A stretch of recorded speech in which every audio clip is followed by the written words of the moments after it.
Buenas tardes a todos y a todas. La autoridad pertinente me ha encargado a mí que yo presente a Antonio, como decía Antonio, ya ves, necesita la presentación. Ya ves. Pero sí es interesante que conozcamos un poco la trayectoria que Antonio lleva desde muy atrás y que igual con ese detalle no la conocemos todos.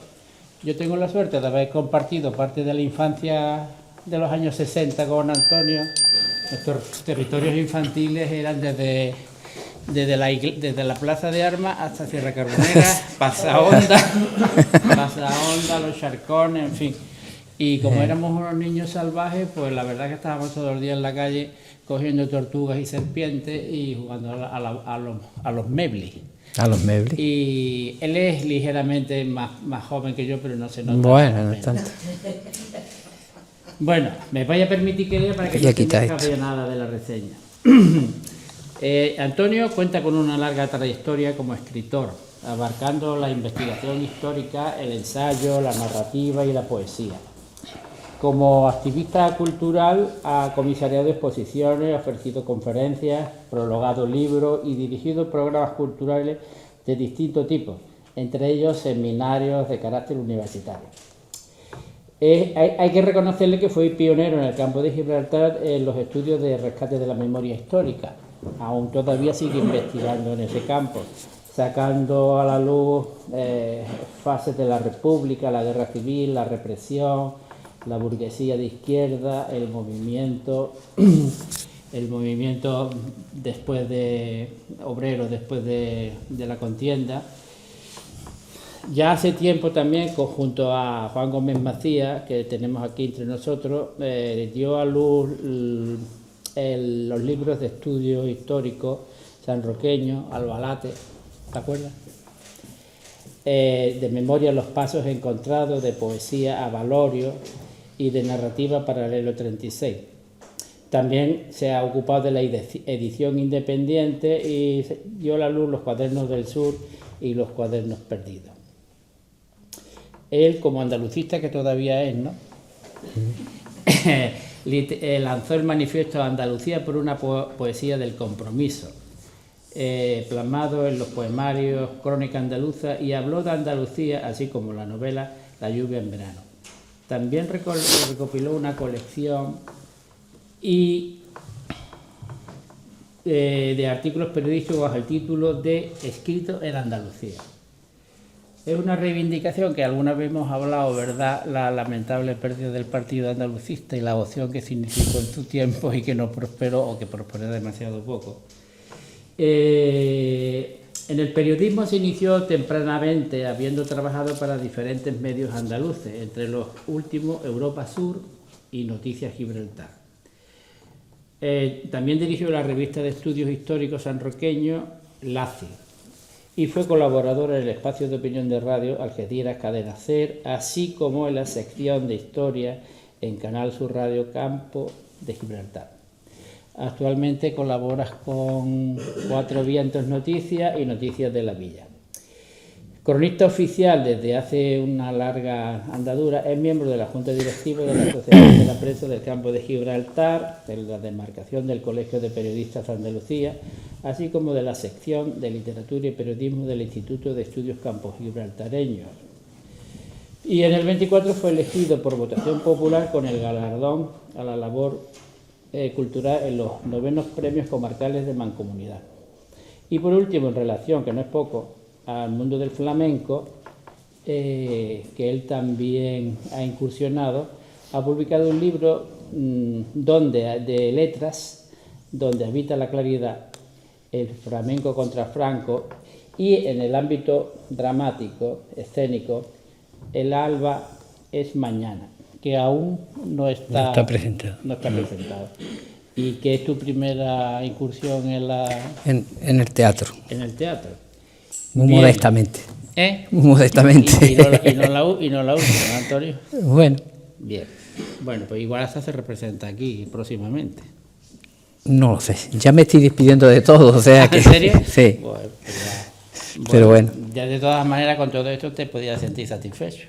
Bueno, sí. Tiene que ser. Bueno, y ahora él nos va a llevar por un paseo por las calles antiguas de San Roque, que es el soporte histórico de nuestra ciudad. Ahora que la historia se vuelve a repetir, porque lo que no cambia es todo la barbarie humana, porque aunque cambien las historias, lo que no, a mi juicio, no cambia es la conducta humana, que se repite como si esto fuera Efectivamente. una cruz. Bueno, pues yo me voy y no molesto. Muy bien, pues gracias, Pepe.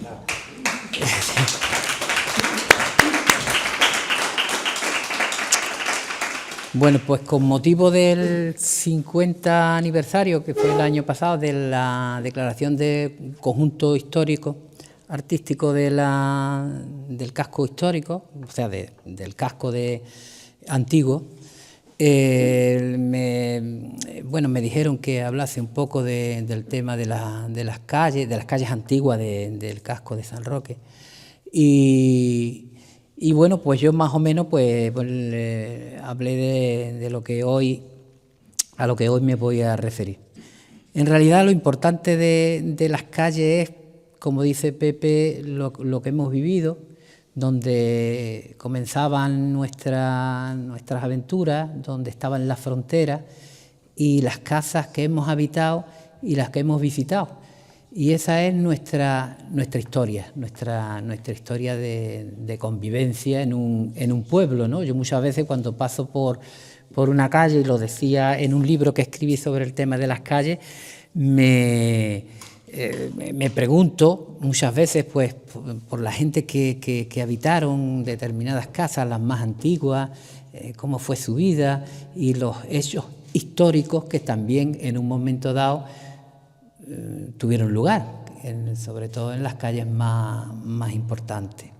Y de las calles más importantes, o de las más señeras de San Roque, yo comencé ese recorrido que hice en la calle General Laci, la calle central de la ciudad, la popular calle Málaga, y con tal nombre aparece ya en diferentes padrones. Y decía eso, que comenzaba por la calle Málaga, que ya aparece en los padrones de alistamiento, varios padrones de alistamiento del siglo XVIII. Esta vía principal se dividía en dos partes, la llamada Compañía, que era la primera parte, que comenzaba desde la confluencia de la calle Larga y acababa en la calle La Cruz, y a partir de ahí hasta Cuatro Vientos era la calle Málaga. En 1887, en ese año se produce el primer gran cambio de calles en San Roque, es cuando se le da el nombre a la calle del Sol Coronel Cadalso, a la calle La Plata Vallecillo Luján, a la calle Buenavista se le da el nombre de Cartella, en fin, se producen una serie de nombres y se da el nombre de la calle General Laci a ese tramo en 1887. Ese es el primer gran cambio. El segundo gran cambio es durante la época franquista, los primeros años de la dictadura, y después la recuperación que se hace con la democracia, ¿no? En el año 79 y en años sucesivos con calles que se van quedando sin nombrar.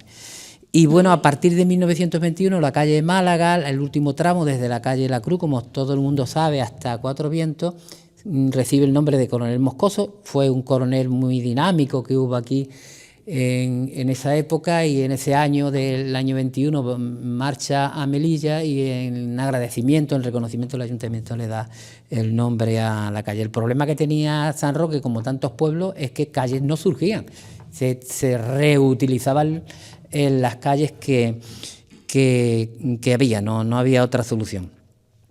Es la calle principal. En un informe encontré de 1860 se recogían que contaba con 140 viviendas y con un número total de 419 habitantes, y como calle central contó con la presencia de toda la actividad viva de la ciudad, ¿no? El Casino del Recreo, el Casino del Republicano, que es donde inicia su actividad política un jovencísimo Gabriel Arenas, ¿no? En aquella época, que era secretario. En 1896 se inicia ahí la publicación del primer periódico republicano, El Progreso, que dirigió Antonio Parrado. Este estaba en el primer tramo de la calle General Lacy. Allí estuvo también la primera administración de lotería, que se recuperó en los 70, si os acordáis. La redacción del seminario El Pueblo, en 1927, este estaba en el número 34. La conocida fragua de José Heredia Cortés, taller de herrería, donde Juan González realizó el banco largo, el pollete largo para la Alameda. Y bueno, en el número 57 vivió el insigne escultor Ortega Bru, donde sacaron a su madre cuando la detuvieron y después la fusilaron. Y también hay un establecimiento que se inicia en el año 72 por dos emigrantes, uno sanroqueño, Humberto Moreno Viñas, y un catalán, Antonio Brunet Massó. Tiene su importancia porque el Koala era durante el tardofranquismo y la transición fue un lugar de encuentro de los jóvenes de la oposición democrática de aquella época. Y en el número 79, el primer partido que abre sede en San Roque después del franquismo, el Partido Socialista Popular de Tierno Galván, abre la primera sede, ¿no? Y bueno, también sabéis que en 2002 ya se colocó el monumento al general Lacy, una obra de un escultor sanroqueño, de Jesús Moreno Saborido. Y en Coronel Moscoso, en 1930, se instaló el juzgado, que en 1973 pasó donde hoy está Juventud, en el edificio ese que hoy también será de viviendas tuteladas. Y bueno, hubo colegios en diferentes partes de la calle. Y bueno, es una calle muy ligada, ese tramo, a la Capilla de la Visitación, que es un edificio del siglo XVIII. La Plaza de Andalucía, al igual que la calle Mercedes Huerta, no se entiende sin su hermana la Alameda Alfonso XI, contigua a la misma y que con la que se confunde prácticamente la historia de San Roque. Durante generaciones fue conocida, mi generación la conoció como la Parada, porque ahí es donde paraban las diligencias, junto al Bar Torre, y bueno, pues todos hemos conocido ahí también la antigua parada de taxi, que hoy está en la Avenida del Ejército, y bueno, también nos queda una imagen de los años 60, ¿no?, cuando la Policía Municipal regulaba el tráfico con un cubridor para el verano, una imagen que ya perdida completamente, que solamente nos llega a través de la fotografía. Y bueno, el primer ayuntamiento democrático en el año 79, que inicia el segundo gran cambio de calles en San Roque, sustituye el nombre de General Franco, que era el que tenía en esa época, por el de Plaza actual de Andalucía, pero había tenido varias denominaciones con anterioridad. Hasta 1901 se llamó Plaza de la Marina.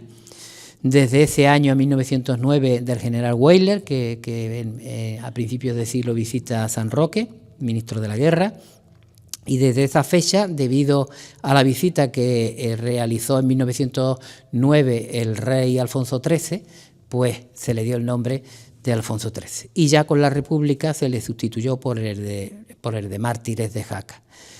En el número 1 de esta plaza estuvo ubicado el Casino del Recreo, que se fundó en 1876, y bueno, que después pasaría a la calle San Felipe, en un lugar que después sería también cuartel de la Falange durante la Guerra Civil.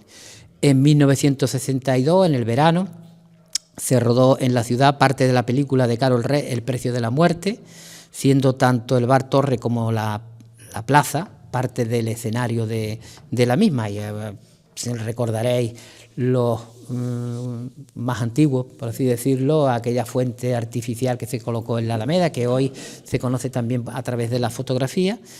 Y bueno, en 1986 se produjo un suceso que alertó a toda la población, que fue un incendio que destruyó la vivienda situada en la parte alta del Bar Torre, donde vivía la familia Castilla del Pino y donde Carlos Castilla del Pino pues vivió gran parte de su juventud. La Alameda, sí. Ah, sí. Sí. Sí. Sí. Claro, perfectamente. Además, hoy es el establecimiento, yo creo, ya no de San Roque, incluso hasta del municipio, el más antiguo, porque la Venta Toledo creo que está cerrada desde hace ya algunos años, con lo cual la Venta Toledo era más antigua. Y hoy era un sitio de posta, efectivamente, era el lugar de las diligencias, de la veloz, que después ese centro neurálgico de comunicaciones es sustituido después por los autobuses, ¿no? Para nosotros, muy entrañable ahí está, y el de Esteban especialmente entrañable, ¿no? Porque era una empresa netamente sanroqueña, ¿no? De mi tío, precisamente. Y Esteban, que es padre de Esteban, que está ahí, efectivamente. ¿La calle Málaga era la más importante en ese momento desde el punto de vista comercial? Porque a mí tenía la idea, quizás equivocada, de que San Roque al principio creció fundamentalmente por la calle San Felipe, claro. Lo otro era más bien un trecho por el que circulaba la diligencia, porque para que iban a subir de arriba con los... La calle Málaga era el camino natural para Málaga, hasta el punto que en el año 20 y tanto el ayuntamiento decide limitar los pesos, las cargas en el casco, y en la calle Málaga la autoriza Gabriel Arena, que es concejal de la minoría republicana, dice que recuerda que ahí el firme se ha dotado de mayor engrosor y demás para permitir el paso. Pero al ser el paso, también San Roque nunca fue una ciudad comercial, entre otras cosas porque estaba a caballo entre dos grandes ciudades, dos ciudades mucho más comerciales, que lo han sido por naturaleza durante toda la vida y siguen siendo, lo que era La Línea y Algeciras.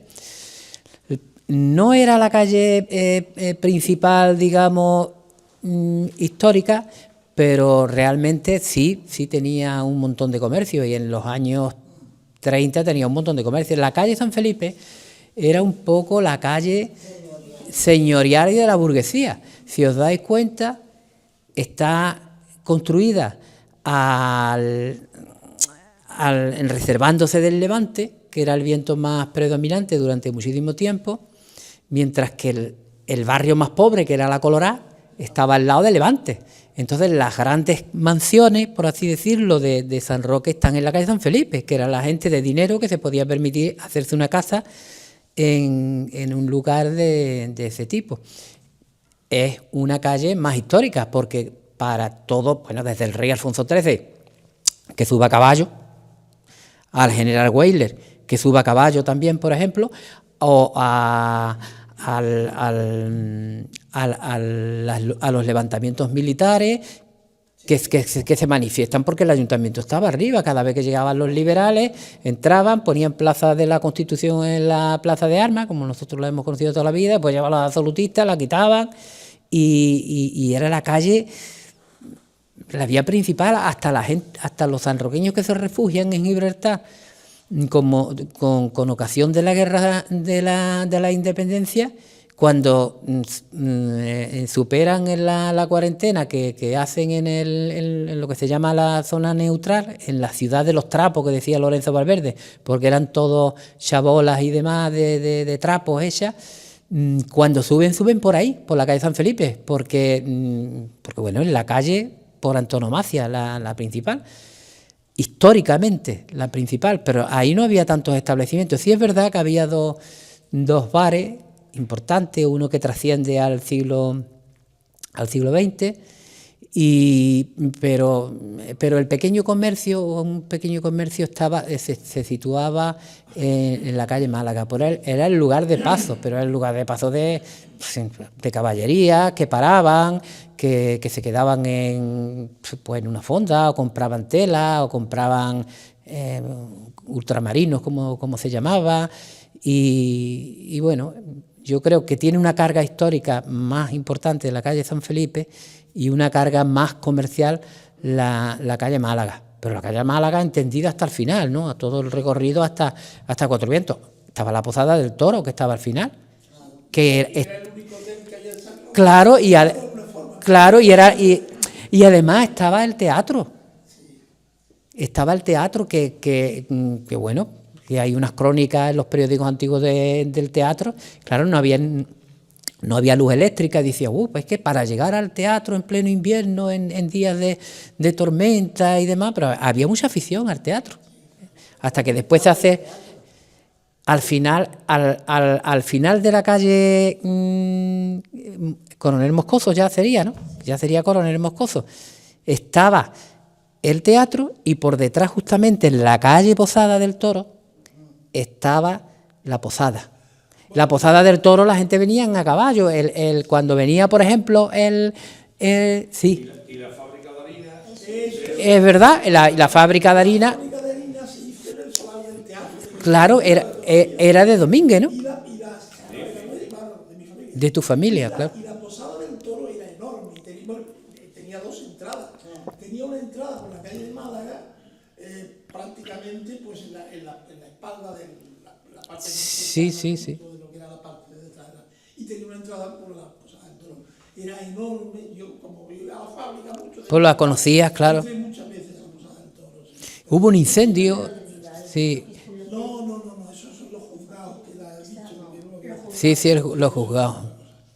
Y otra cosa, recuerdo, hemos dicho que íbamos a hacer aquí una charleta. Claro. O sea, si no te vas a Sí, si no me... de todo el mundo. Sí, Recuerdo perfectamente la fuente que hicieron los americanos cuando rodaron la película famosa aquella. sí. Que, bueno, era una imitación o tal, pero Sí, como de cartón piedra, ya pero daba el pego, aquello daba el pego que no veas. Yo era chico y la recuerdo perfectamente. mejor hecha que yo he visto. Sí.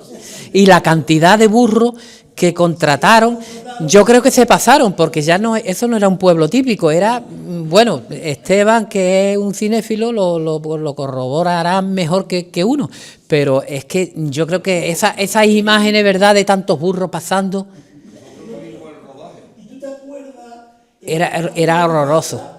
a Lee Remick y a Lawrence Harvey?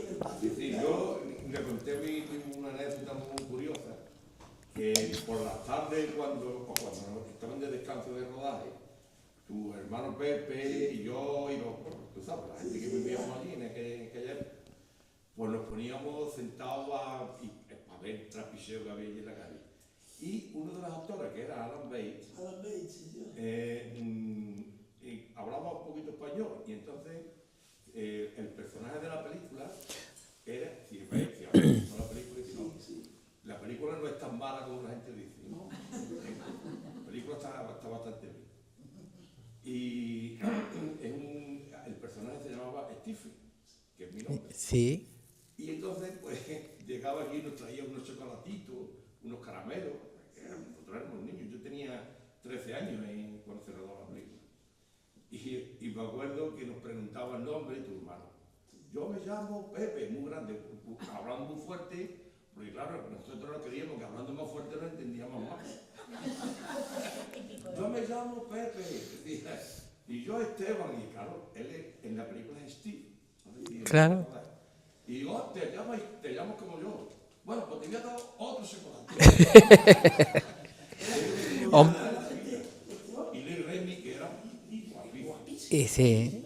Y era una gente muy llana, o sea que entonces Sí, la España subdesarrollada, de darme las alpargatas. claro. Y ellos eran gente muy... Sí, yo recuerdo de haber ido por la Alameda de la mano de mi madre y de los furgones esos tan grandes, las caravanas que traían, de salir, pues sería uno de los, claro, de los empleados, no un técnico, no era un actor, y de darme un dulce. no recuerdo, vamos, lo tengo grabado, y la cantidad de gente que aspiraba a ser extra y era pero la cantidad de gente que venían. Y hacíamos una cola de gente para cobrar. Yo no recuerdo. 10 duros, me acuerdo. 10 duros era dinero. A nosotros no, se lo daban a la gente ya mayor, ¿no? Sí. Y nos pagan 10 duros. Claro. Oye, hicieron, vamos no convertir esto en un tema solo de cine. No, pero estamos recordando Hicieron un vallado de madera para hacer un encierro. sí. Y echaron los toros. Ahí cobré yo, no sé cuánto era, no sé si Yo fui testigo de la grabación en la calle Herrería, que aquello era una aza, Sí, en aquellos tiempos. la asa le decíamos, claro. Y allí estaba el rebaño de ovejas con el pastor. Y también cuando ellos iban en el coche, en el deportivo, por la carretera de Málaga, hacia Málaga, que precisamente Sí. una de la familia de Rosales hacía las veces de... ¿Cómo se llama eso? La doble de la Ah. principal, que ella era Sí, rubia, sí. guapetona, que vive en Castellar, precisamente. Entonces, yo fui testigo de eso. Y el casamiento de Carlos Paz, Pero no, que luego no salió en la película. que no salió la película, se hizo en Estepona, por ahí, en una iglesia no, que es o en Marbella, que es la que realmente sale, por lo que fuera no lo permitieron. Cuando hablabas de los bares de San Felipe, yo he conocido el potaje y el picante. Sí, es verdad.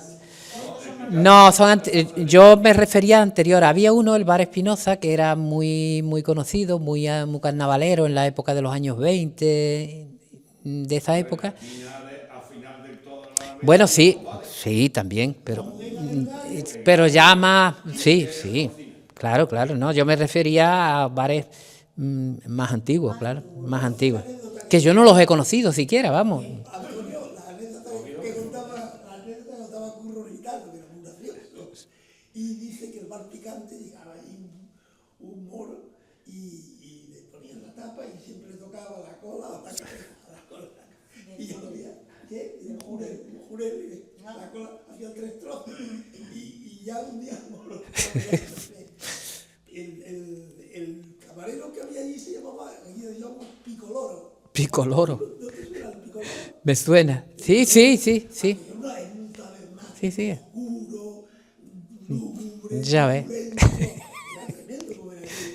Y el moro ya cambiado dice, pico del loro, y la cuerpa donde La cuerpa. Yo recuerdo de la calle Málaga el bar Pacheco. Sí, que había un billar frente de Pardo, sí. Eso se me acuerdo. Hombre, había muchos bares, porque el que estuviese el regimiento aquí, eso daba muchísimas vidas. Para España.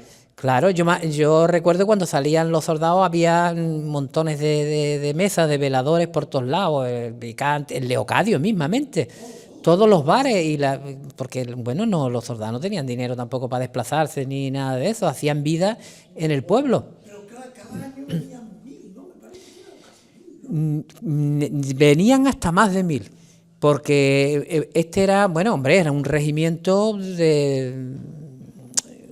que tenía, yo no sé ahora, no te puedo decir cuántas compañías tenía en razón de los batallones, pero llegó a tener hasta 1500, porque 5 compañías, ¿no? Tú hiciste la mili aquí. Sí, mi hermano el mayor también la hizo aquí. Sí. Mucha gente no sabe que San Roque era la ciudad más importante desde el punto de vista militar durante el siglo XIX, ¿no? Efectivamente. De la importancia militar de San Roque hablamos. Claro, En Bailén, por ejemplo. claro, no solamente... Estamos aquí ahora mismo, esta era la primera compañía. Esta era la primera compañía. Arriba la tercera. Allí enfrente Este- del edificio estaba abajo la primera, Sí, la sí. primera la segunda, estaba la compañía de destino, No habíamos- la acorazada y frente donde estaba el ayuntamiento, la plana mayor.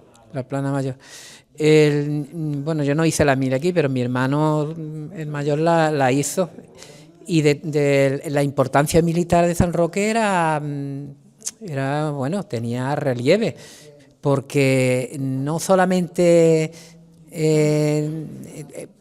hay hechos históricos que incluso están son muy desconocidos, pero empezó siendo el cuartel de barracones, como se llamaba, porque realmente eran barracones, hasta que tiene distintas reformas,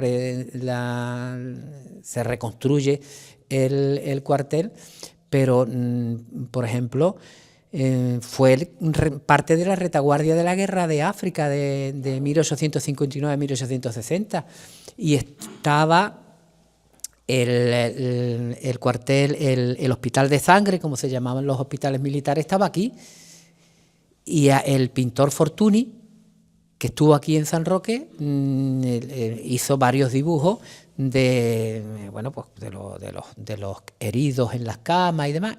Parte estaba aquí, y como llegaban tantos heridos, otra parte estaba en el Pósito, que se construyó ese hospital de sangre gracias a una iniciativa catalana de la provincia de Barcelona, que fue la que puso el dinero y puso los médicos, porque eran catalanes todos, y bueno,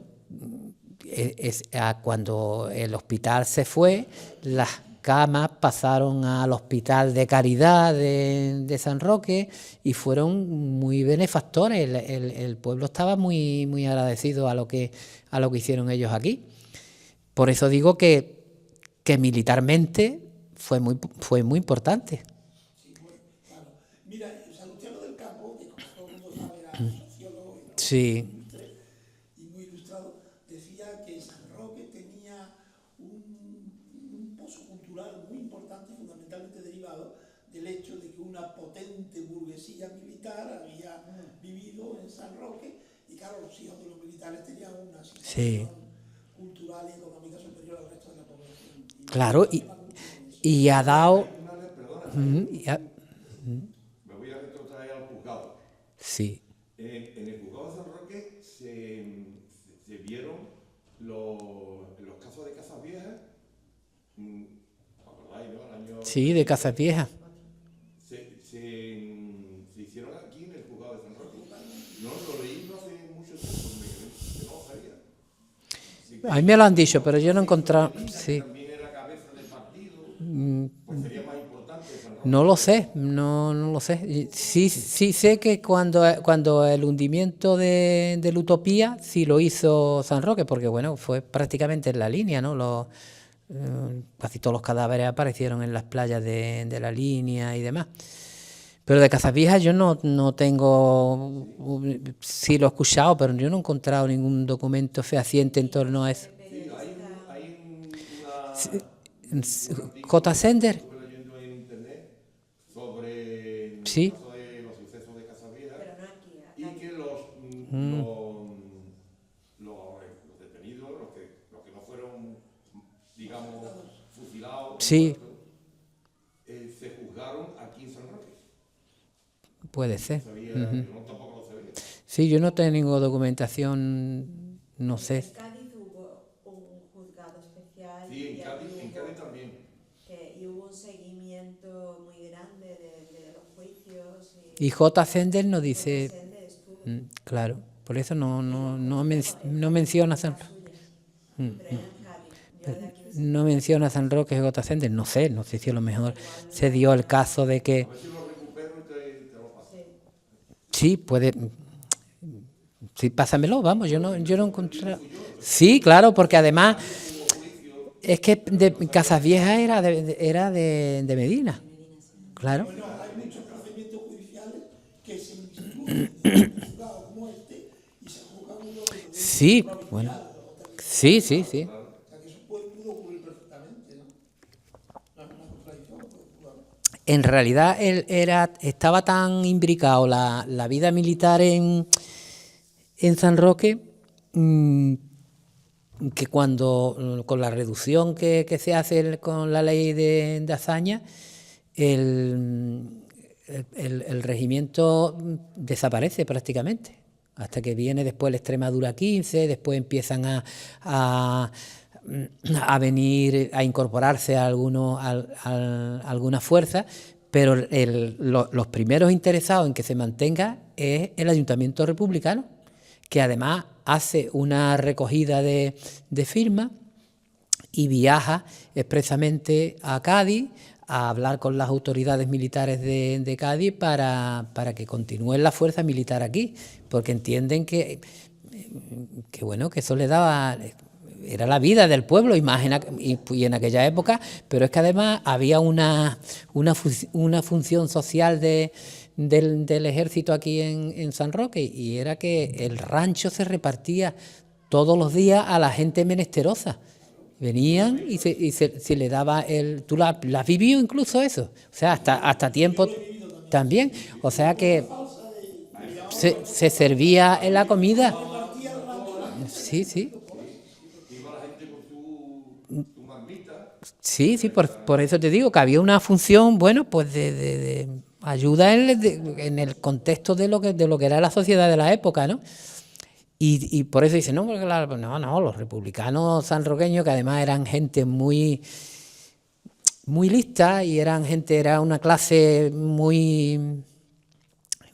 política muy buena la que hubo durante la República aquí. Hubo un nivel político muy bueno, que no eran gente en absoluto exacerbada ni mucho menos, y apostó por el mantenimiento. Yo tengo la relación de todos los que fueron. Ceferino Maestu, que puso su coche porque no había vehículo para ir. O sea, por eso digo que lo que estáis comentando del cuartel era fundamental.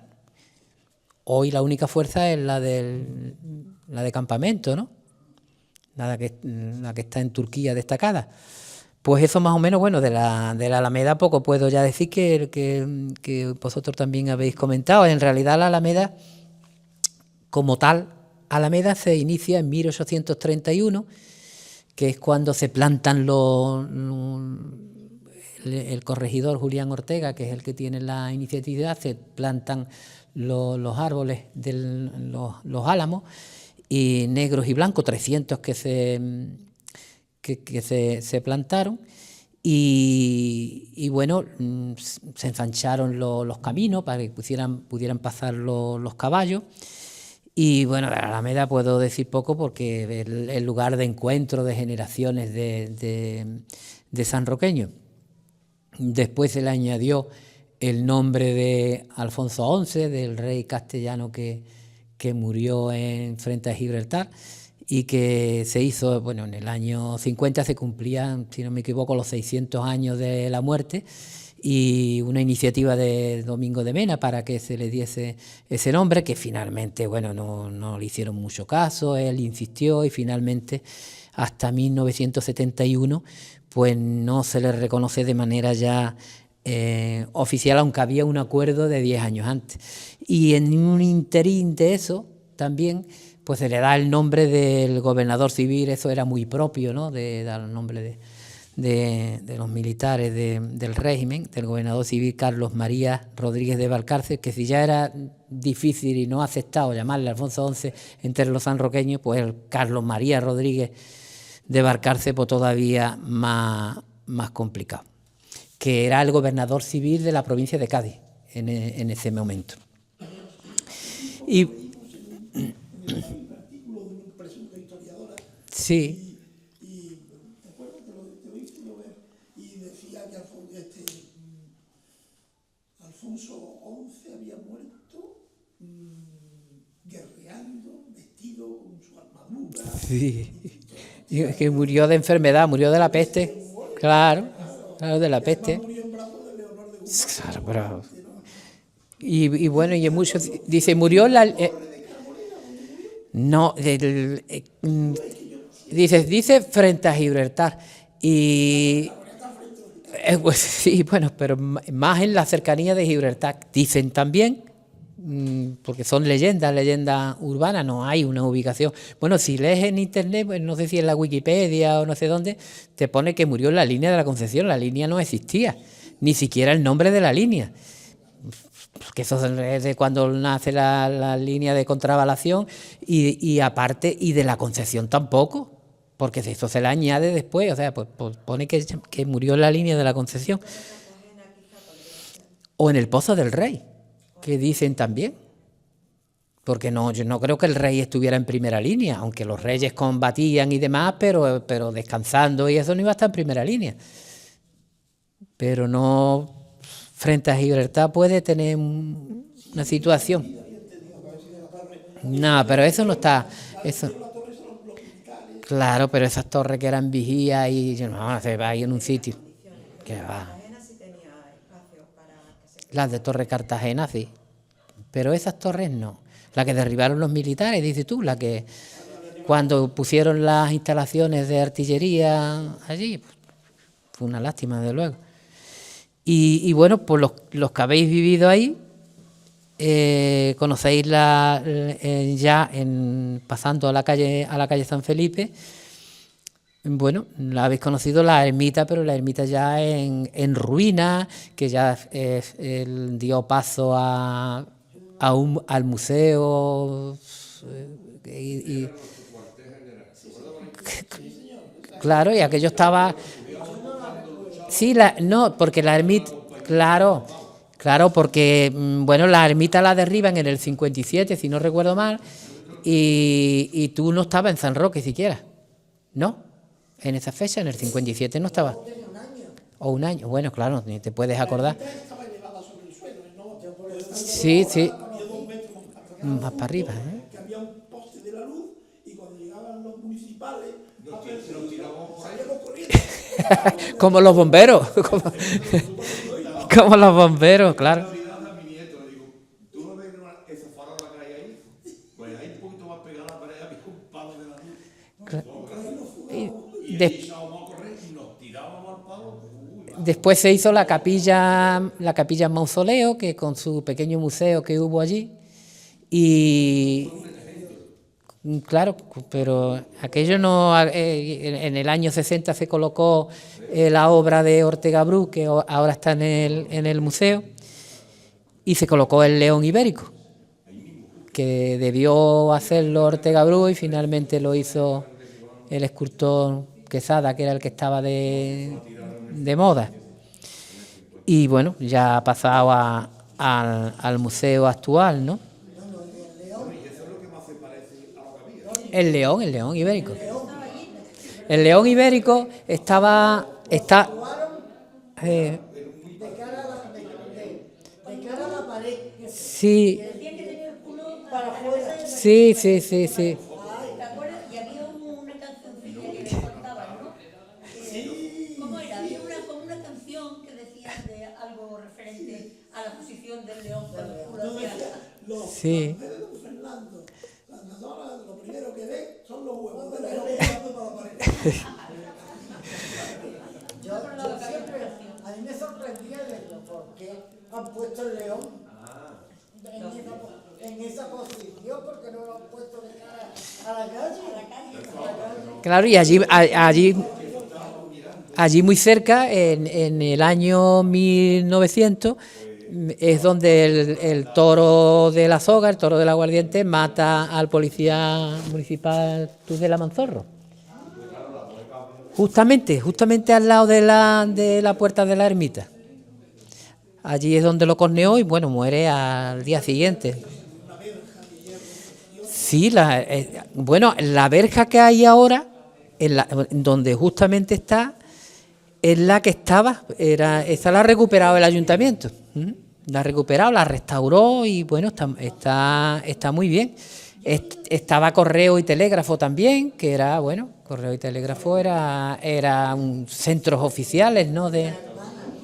Claro, estaban las hermanas Perejil, que estaban con los cables allí, tenía tú que esperar, te llamaban a tu casa y te decían, mire que que tiene una conferencia, vaya usted allí, y tú te quedas, aviso de conferencia. Sí, la Herrera, Rosario Herrera. Desde ahí, claro, son las que avisaron a Algeciras de que habían entrado la columna republicana aquí en el 27 de julio. Porque eso fue, cuando toman la telefónica, ya han dado el mensaje y todo, que además lo tomaron los carabineros. Pero cada vez cogido, ¿eh? ¿Qué te iba a decir? Yo había oído decir que el León estaba en esa posición porque quien lo donó dijo que tenía que estar mirando a Para Gibraltar. Gibraltar. ¿Eso es verdad? Eso decía. Eso decían, pero no. Yo he visto, es que el monumento debió hacerlo Ortega Bru. Y Ortega Bru, la idea era que se situara sobre el Toril, por donde está por encima, por donde está la cruz del Padre Ventura, y prácticamente lo acuerdan con Ortega Bru, de que sea él el que lo haga. Porque Ortega Bru era joven, estaba intentando de abrirse camino y demás, y llega el momento en que, como quien da el dinero es, como sabéis, un lector en aquel momento anónimo, porque nadie sabía quién era, de México, de Tijuana, un español que había estado incluso cuando la revolución de Pancho Villa y demás, un empresario adinerado, que da el dinero con la condición de que no se dé su nombre, que después se conoce el nombre, el ayuntamiento lo declaró hijo adoptivo y todo el tinglao. Y como el dinero se le paga al diario ABC, a Prensa Española, al final es digamos la empresa, Prensa Española, la que impone que sea Quesada el que haga, que entonces había hecho un monumento del general Torrijos, también, y el del dictador de la República Dominicana, Torrijos, no, sí, no, es Argentina. Sí, no, en la República Dominicana, Trujillo. Hizo otro, tenía ya una vitola de un artista reconocido, y mientras que Ortega Bru pues no lo conoce nadie. Entonces pues se crea ahí un conflicto y a Ortega Bru lo dejan fuera. Y en la documentación que yo he visto, pues pues le dicen, pero te vamos a encargar otras cosas para el ayuntamiento. Se habla ya del Simón Susarte, se habla de una serie de cosas y lo dejan y lo desplazan. Pero yo no he encontrado nada referente a que sea, pero parece lógico que como eso estaba dedicado a Gibraltar y la leyenda que está abajo del monumento hace alusión a Gibraltar, es la misma a la que está en lo que era el ayuntamiento, claro, es la misma. Sí, la hizo Domingo de Mena, la hizo Domingo de Mena. Y pues al final no tenía peso Ortega Bru.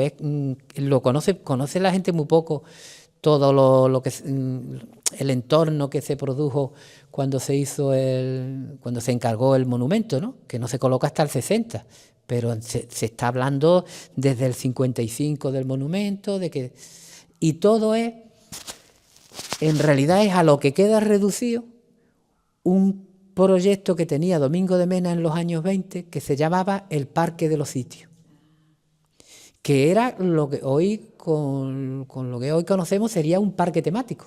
Y entonces él lo iba a desarrollar desde la Plaza de Armas, bajando por todos los cañones, que entonces estaba abandonado completamente, y era dedicarle un monumento a cada sitio. Y él hace hasta un boceto de algunos de los emplazamientos, de los dibujos, que esos están en el archivo municipal. Y hace un emplazamiento. Y eso va quedando ahí, él sigue luchando con ese tema de los sitios, no solamente los sitios, los 14, o sea, los sitios de Gibraltar de la época cristiana, todos los sitios. Y hacer como un parque temático, yo le llamo así, porque ilustraba toda la historia de los sitios que había en Gibraltar. Como él estaba absolutamente obsesionado con la idea de Gibraltar, pues Pues bueno, en realidad hoy sería un proyecto no desdeñable, ¿no? Porque desde esa óptica, ¿no? de enseñanza de la historia, ¿no? Y al final, ¿en qué se redujo? Pues se redujo al león ibérico. Es lo que tenemos, digamos, como heredero del Parque de los Sitios. ¿Y quién financió esa obra? Esa la financió la obra de la Dirección General de Arquitectura. Y el monumento lo pagó este hombre, Fernández, que ahora no más Manuel Fernández me parece que era, y bueno, se inauguró con motivo, estaba todo ya funcionando, pero con el motivo de los 25 años de paz, de aquella campaña del 64, fue cuando se inauguró, pero en realidad estaba ya funcionando, que no... Pues eso, en lo que respecta a... Y ya, bueno, sabemos que Riego subió por la calle San Felipe cuando el pronunciamiento de las cabezas en 1820, y que se le da el nombre de Riego a la plaza de la iglesia, la plaza de la verdura, que nosotros siempre lo hemos conocido como el atrio.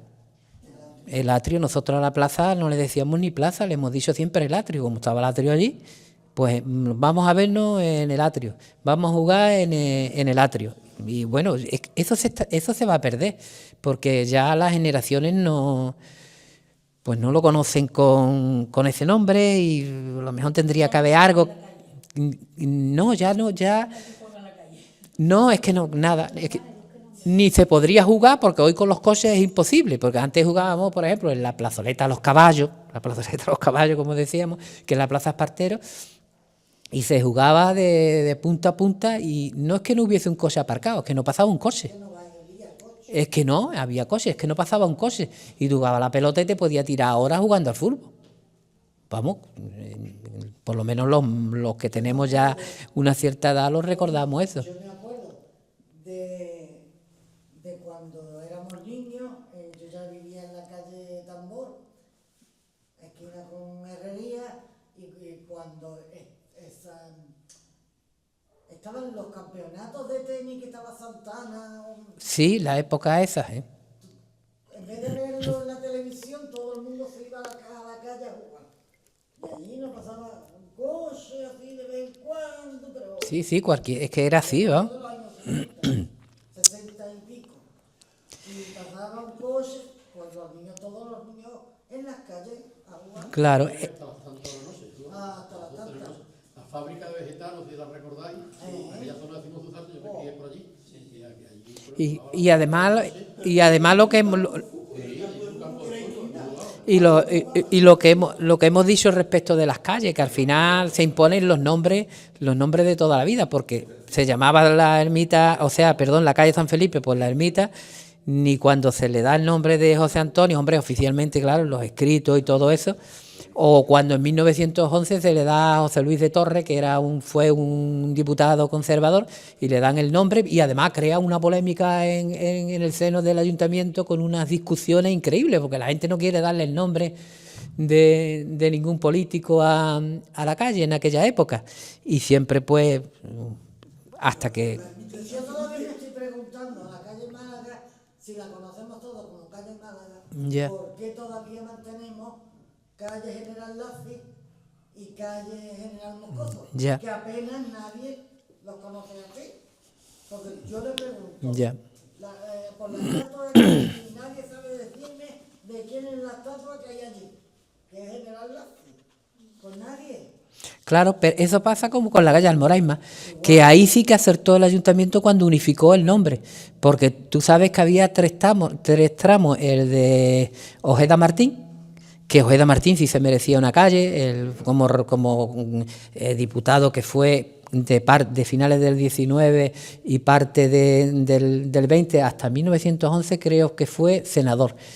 Y que fue un personaje, porque no fue un político cualquiera, además le ganaba de calle a los monárquicos.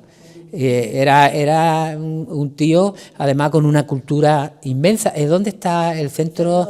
Justamente, el centro de adultos era su casa. Bueno, pues ese tramo era dedicado a él, que yo cuando estaba trabajando pues les propuse entonces al alcalde Pepe Vázquez que se recuperase ese nombre, porque se habían unificado los nombres. El primer tramo era ese, el segundo era calle Gracia y el tercero era la calle General Linares.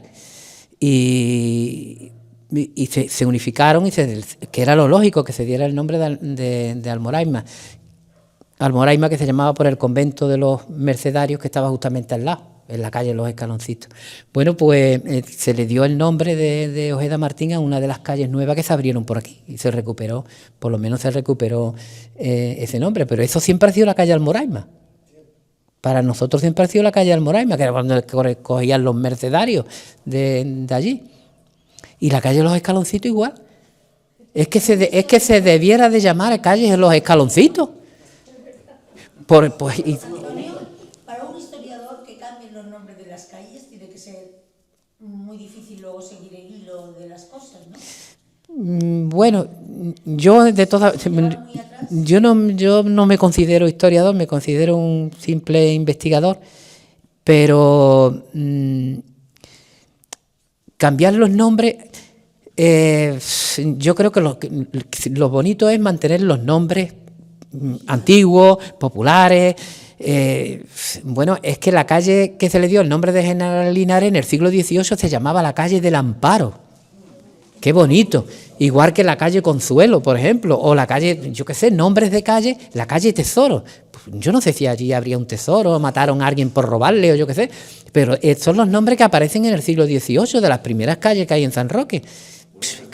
Cambiarle los nombres, hombre, me parece muy bien de que personas de relieve del pueblo tengan sus nombres de calle, pero calles que se creen nuevas, no las calles antiguas o de edificios, personas de relieve. De hecho, se ha hecho de manera muy acertada en San Roque también con ese tipo de cosas, pero las calles antiguas no deben de cambiarse los nombres. La calle La Plata, qué bonita.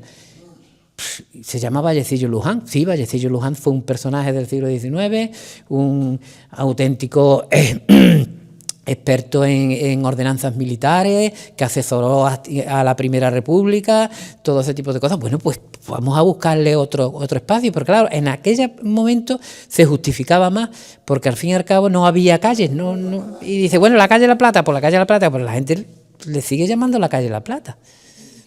No se merecerá una calle Francisco María Tubino, si es el andaluz de los andaluces de mayor proyección del siglo XIX. Merece que se publique sus escritos, Sí.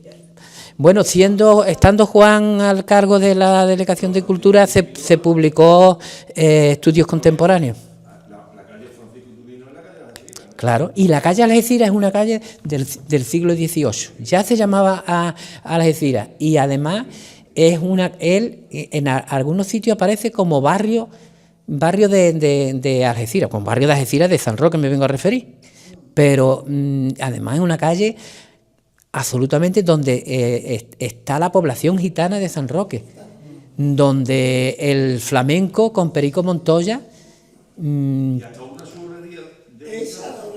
era churrería, claro, donde Antonio Mairena, cuando actuó en San Roque, se traslada allí y tiene una fiesta en la casa de los gitanos de allí, de los que cantan flamenco y eso, de donde proviene Jarrito, el hermano y el cantaor.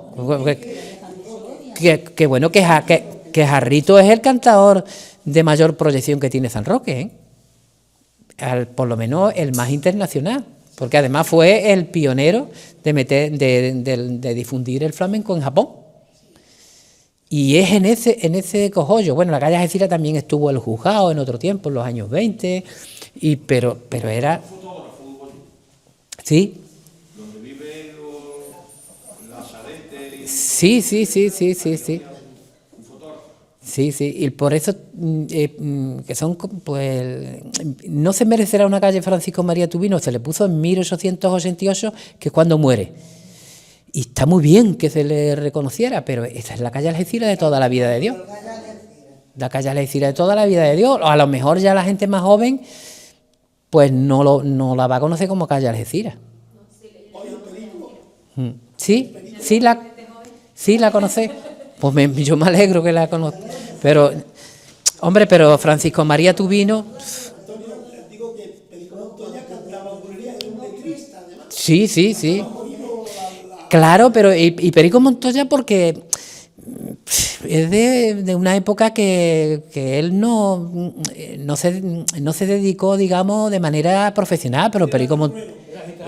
Pero era gitano, era... ¿Qué problema tenía gitano en España? Claro. Hoy una última pregunta sobre el tema de los nombres.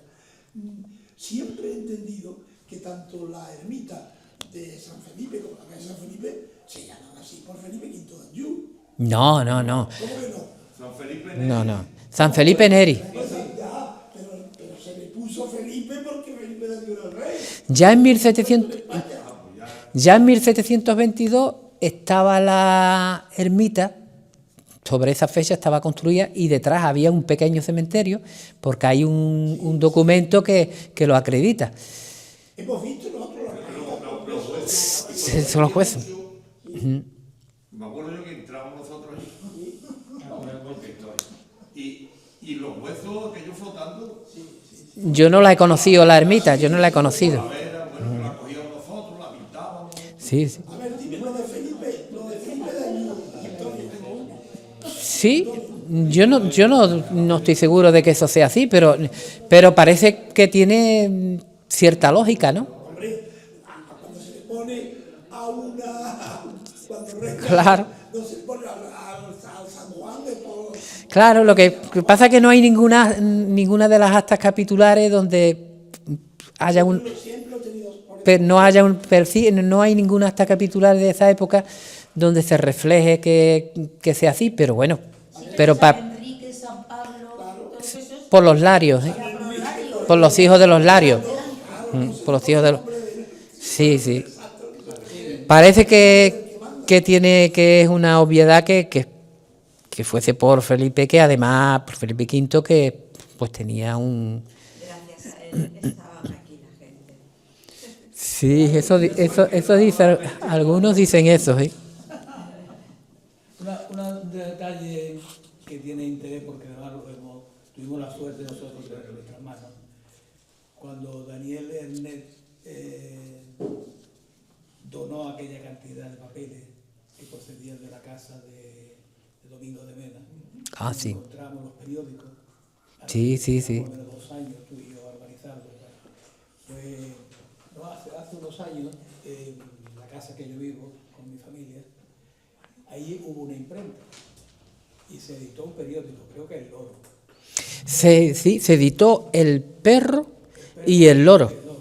Justamente en la habitación de mi hijo Pablo, entrando a la derecha. Después el perro se instaló la redacción en la calle San Felipe. Pues años, cuando ya por fin podemos aceptar la casa y ya empezamos a que sea habitable, en el trastero, en el espacio de la alfarjía y la viga, limpiando aquello que está polvo de incendio. Ya. Aparecieron trabajos de la imprenta, entre ellos talonarios de entrada de la Plaza de Toros. Qué Y chulo. guardé yo unos cuantos por curiosidad. Qué bien. Y a mí, yo creo que me quedé muy impresionado. Entonces la madre de Charlie Espresati, que murió muy mayor y que tenía una memoria increíble, un día que yo estaba encalando, se asomó a la red y me dijo: Juanito, qué buena casa te has buscado, esa casa es muy buena, porque tú sepas que aquí había una imprenta. Y te voy a decir que era gente de izquierda. Aquí era el republicano. Y los de derecha lo publicaba y nosotros le contó toda la película de los periódicos. Claro que había muchos periódicos. Es un tema muy interesante que tú desarrollaras en su día, porque está el material ahí, que se puede decir. Sí. Bueno, si lo dejas. Y un material maravilloso, ¿no? Está todo digitalizado, yo lo dejé digitalizado. Los periódicos antiguos están todos y después creo que se ha continuado digitalizando.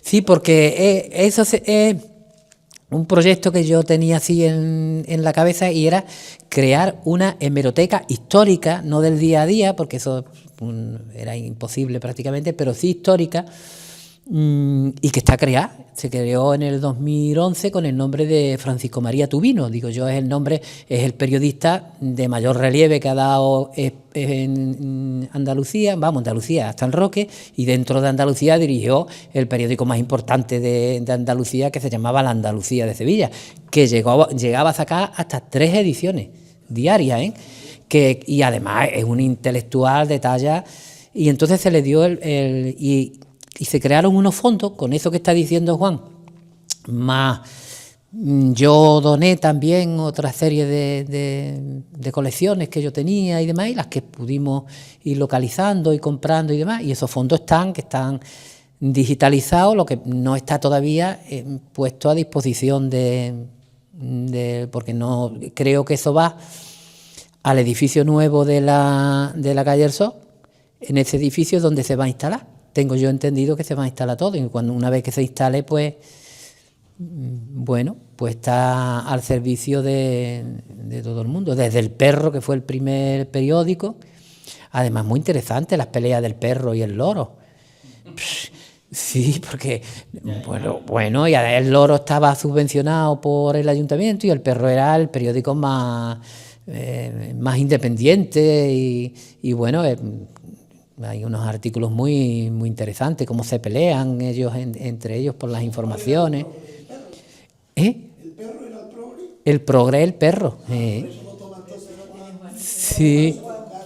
Y sí, y después el loro, el loro lo estaba manteniendo Joaquín Blanca, que fue el que reformó el cementerio en 1881, y lo estaba pagando.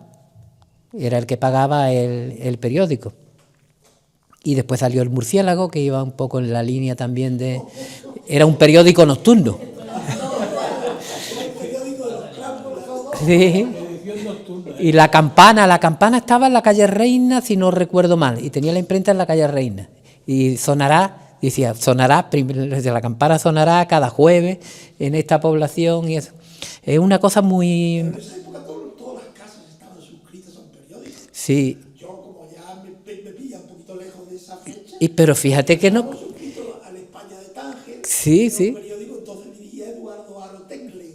Claro, que fue el director. De Triunfo. De Triunfo, y antes había sido de España. Y después fue Eduardo Teu, me parece. Y el España de Tánger, que llegaba hasta aquí, llegaba hasta Sevilla y demás, era un buen periódico, Era un buen periódico. Idéntico al que luego tuvo el famoso periódico Madrid, que era un periódico andaluz. Sí. Sí, hombre, y lo cerraron. Está en el Instituto Cervantes de Tánger. Está el periódico. Yo lo estuve viendo, lo utilicé para el libro de la verja. Pues Manolo González, el que fue director del Banesto, Manolo González, ¿no? No, el que fue director era Manolo González también, ¿verdad? Manolo González, ese fue corresponsal taurino del España de Tánger, pero además funcionaba como un periódico muy moderno, porque él tenía la información, cubría la información de toda Andalucía, y él iba con los gastos pagados a los hoteles, con el viaje entonces en tren. Era de escándalo, él me lo contó, y bueno, era un periódico, y las crónicas taurinas. Yo no me gustan los toros, pero la gente que dice que eran unas crónicas maravillosas, escritas de una manera bueno, tenía mucho conocimiento de los toros, él. Una división muy amena, muy atractiva. Sí, era un buen periódico, dentro de los márgenes, claro, que se podían mover en aquella época, ¿no?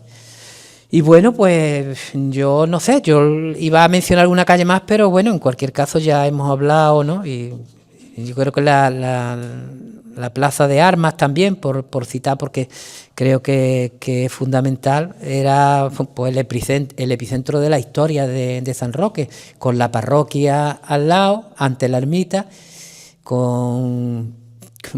desde proclamar el cantón de San Roque que se proclamó allí, a las diferentes repúblicas, a todos los hechos históricos han pasado por allí, de las 2 veces que Riego vino San Roque, de todas. Lorenzo Valverde nos cuenta muchas cosas que que se desarrollan en ese punto, ¿no? Y después, pues también, ya que hemos hablado de los toros, se dice que allí fue donde se dio el primer pase a muleta en 1720 por Bayón el Africano. Hay una placa que por iniciativa de Adolfo Muñoz, el cronista Adolfo Muñoz se puso, creo que fue en el 85, sí, por ahí, y ahí estaba también la cárcel, la primitiva cárcel. Hubo una que daba a la calle Prevención y después había otra que se situaba frente. Y bueno, en 1848 ya se clausura, es cuando se van a la de la calle San Francisco, que se levantó sobre el convento de franciscano, que por eso se llamaba la calle San Francisco, que eran herederos de los de Gibraltar. Y justamente en el centro de la Plaza de Armas es donde se llevaban a cabo las ejecuciones con garrote vil. Ahí y en Cuatro Vientos, en la plaza de Cuatro Vientos, que venía a caballo el verdugo con los instrumentos, se alojaba en la Caridad, como conocíamos nosotros, el hospital, como hemos llamado, siempre, pues ahí se alojaba. Lorenzo Valverde dice que la gente le tenía muchísimo reparo a cuando se producía una ejecución, y claro, el verdugo en una ocasión invitó a beber de vino allí en donde se alojaba, y hubo un regidor, lo comentaba él en los escritos, que se atrevió a beber del vino del verdugo y bueno, que fue prácticamente marginado por el resto de la corporación y acabó yéndose del ayuntamiento, ¿no? Y los Valverde dicen que muchos padres llevaban a los niños para decirles que tenían que ser restos en la vida o acabarían como el que estaba allí en el cadalso. Y después tenía un problema muy grande la autoridad, y era que no encontraba carpintero en San Roque para colocar el cadalso, porque nadie quería hacer el cadalso, y procuraban de quitarse de en medio para no coger ese trabajo que les resultaba, bueno, pues o bien porque no estuvieran de acuerdo, o bien por, yo qué sé, por superstición o lo que fuera, pero rehuían, y lo dice el cronista de la época, rehuían el hacer ese trabajo tan especial. Y bueno, pues la plaza de la iglesia, sí, la plaza de la iglesia ya lo hemos dicho, era el atrio, era la plaza de las verduras, porque el mercado de San Roque se situaba en lo que hoy es la calle Siglo XX, hasta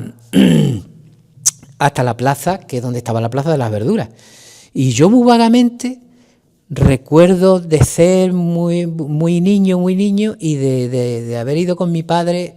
La única vez que recuerdo yo o a lo mejor es un recuerdo que circunstancialmente pusieron allí algo, pero estuvo hasta que en el año 60 se inauguró la de la plazoleta a los caballos, la de la Plaza Espartero, que mirad que en la Plaza Espartero está el mármol que pone Plaza Espartero.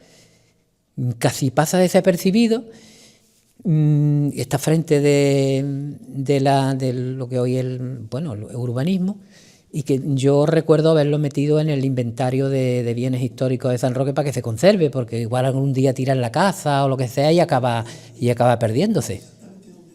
Pues está en donde hay una... Eso es, arriba. Que antes estaba el Bargodino, ¿te acuerdas? Pues ahí está. Lo que pasa es que eso pasa desapercibido. Eso, entonces, es blanca. Claro, pero está ahí desde 1839. Pero nosotros siempre le hemos llamado la Plaza de los Caballos a la plazoleta de los Caballos.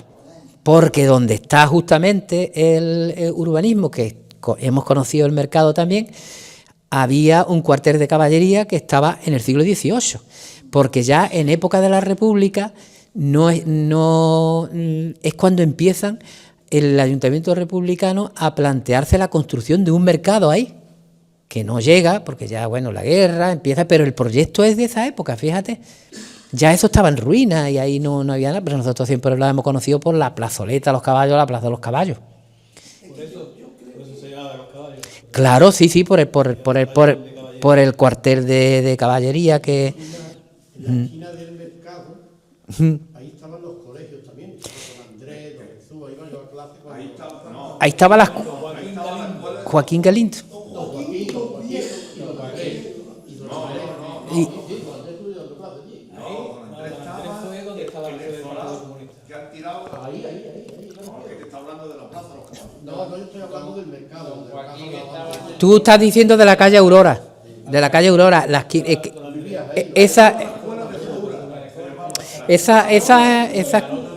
Esa fue escuela de Gabriel Arena también.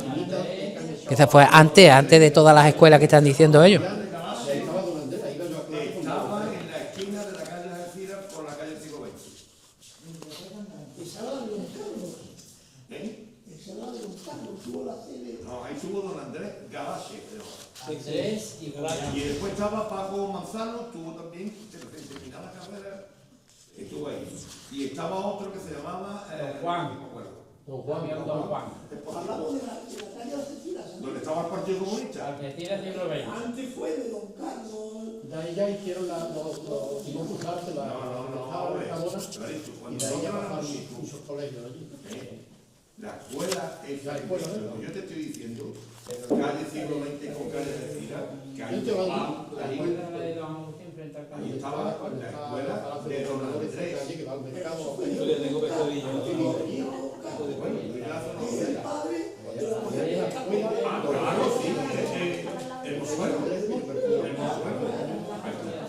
Pero antes de eso fue escuela de Gabriel Arena, ¿eh? Lo que pasa es que a Gabriel Arena le incautaron, tú sabes, que se exilió, le incautaron todas las propiedades. Gabriel Arena estaba en la escuela de don Joaquín. Pero ahí, Gabriel Arena empezó siendo muy jovencito, Tuvo mi padre de alumno, pero contaba a mí. la primera escuela. ¿Y don Joaquín, dónde tenía la escuela don Joaquín? Frente al Caracol. Frente al Caracol. Claro. Vale, pero Gabriel Arena tuvo escuela ahí y... Ahí estuvo mi padre de alumno, ¿De Gabriel Arena? de Gabriel Arena. De Gabriel Arena. Pues es lo que yo te estoy diciendo. De clase ponía un saco lleno de leche, ese polvo, y vamos con una La- llenaba. Claro, yo te estoy diciendo que eso fue en la escuela de Gabriel Arena y eso se lo incautaron cuando le incautaron los bienes. Y la primera escuela de Gabriel Arena fue la que hemos conocido en la calle siglo XX, la primera, que era muy jovencito. Cuando él saca su... Claro, Y estuvo en la escuela de niños. Ahí tu suegro estuvo también con Gabriel Arena, tu padre estuvo con Gabriel Arena también y estuvo en esa escuela, pero digo que la primera escuela que tuvo Gabriel Arena, en la que él se inició, fue en la calle siglo XX, la primera. Esa fue la primera. Y hay escritos donde él se dirige al ayuntamiento diciendo que el mal estado en el que se encuentra el edificio, era muy jovencito todavía. Y después, la última escuela de él es la que tú dices, la de Gabriel Arena es la que tú dices, que es donde estuvo tu padre. Que en ese momento no había establecimiento del gobierno. No, No había escuela estatal. ¿qué va? Era el ayuntamiento, alquilaba la... Claro, entonces tú alquilabas y te buscabas la vida como maestro, algunos titulados. Claro, sí, pero precisamente hemos estado hablando de... Antonio Trujillano, por ejemplo. Antonio Trujillano, persona admirable. Claro, y que tú has sido alumno de Trujillano. Mi hermano también, bueno, y tú también lo fuiste. Sí. No existía la escuela graduada, sino que era una escuela en la que iban todos los niños de todas las edades. Sí. De mi mujer, de mi suegro, sí, porque él también procedía de Casares, porque mi suegro es de Casares, era de Casares. Y sí, fue represaliado. ¿Eh? Además, cobraba 7 pesetas a la semana. él era, estuvo de pagador de los soldados en el frente, pero y fue represaliado y después creo, sí, no, quizás no deba comentarlo y no lo voy a comentar, pero vamos que efectivamente era un hombre muy concienciado políticamente y lo pasó muy mal, muy mal, muy mal, pero es que después lo pasó bastante mal por el país donde hemos vivido. ¿Tú llegaste a pelar pavos? Sí, Los pavos se escapaban, ¿no? Mira. Que en la escuela del Floriano tenía una pavera. además, pero no por Sí, sí, pero para que ella era utilitarista, era una idea educativa. Sí. El niño sepa que, joder, que no, porque el pescado viene congelado de una fábrica, que mucha gente hay que mancharse, hay que salpicarse. Hemos pelado pavos nosotros allí. Ya los niños deben pelar pavos por una de las funciones. Siriaco también tenía lo suyo, dice, va a pasar más hambre que los pavos de Siriaco. Eso es un dicho de San Roque, ¿eh? Y vamos, auténticos. Y entramos, empezamos nosotros. Yo, antes de terminar, a mí me gustaría hacer una proposición que la asociación de amigos de la biblioteca lo pudiéramos encarar, ¿no? Que es hay que reeditar el libro de Recuerdo, que es único en su género, es un libro de una valía excepcional. Nosotros tuvimos la suerte de hacerlo y ya eso está agotado. Ya sí, hace ya un montón de años. Tú lo has comentado eso más de una vez. A mí me duele la boca de decírselo a la responsable, no me hace ni puñetero caso. Pero es que ese libro es que extraordinario, un libro que lo teníamos que leer todos. El de Lorenzo Valverde. Su manuscrito, que lo transcribimos, que tú y yo lo transcribimos, lo pegamos Sí. con el libro. Y merecería hacerle una edición revisada, porque cuenta cosas. Tú has mencionado antes el caso del famoso verdugo este que viene de Sevilla, Sí. que estaba 3 días, venía a acabar. Se trató de ajusticiamiento de cachucha. Sí. Un tipo que había tenido un delito de sangre con mor de una falda y todo el tiempo de todo. Pero a él se le encargó el diccionario geográfico español, que fue uno de los corresponsales. Sí, De Madoz. es de Madoz. Él fue el corresponsal de Madoz aquí. Las 20 o 25 páginas de eso nada más es una joya. Es una maravilla. Es una joya. Tiene un apartado que dice del carácter de la sanroqueña y los sanroqueños. Sí, es magnífico. Y eso es extraordinario. Y de la longevidad de los sanroqueños. Dice, hay muchísimos vecinos que superan los 80 años. Y dice, y eso es debido al agua. Claro, no había contaminación, no había industria, no había... Y debía ser verdad, porque además los informes que se hacían para el Ministerio de Justicia te decía, hay una cárcel y además te distribuye cómo está la cárcel, dónde está el puesto de guardia, cuántas celdas hay, cómo está el patio, vamos, es increíble. Cuenta también que Sí. hizo un impacto, como diciendo, que subdesarrollado, que cuando la reina de Inglaterra vino y el ayuntamiento se enteró que venía y tal, le preparan una merienda y dice, estos analfabetos. San Roque tiene los manuscritos, eso tiene una historia, y Juan lo sabe, porque el don Emilio, claro, bastante, pero el ayuntamiento... Está contaminada, estaba siempre contaminada de tifus. Sí, pero sin embargo él, verdad, relata y te habla de eso. Desgraciadamente no hay libros de cementerio de esa época que se pueda comprobar la edad, pero él asegura, dice, hay mucha gente que supera en unas edades ya avanzadas, en fin. Y además te habla de la industria que hay aquí.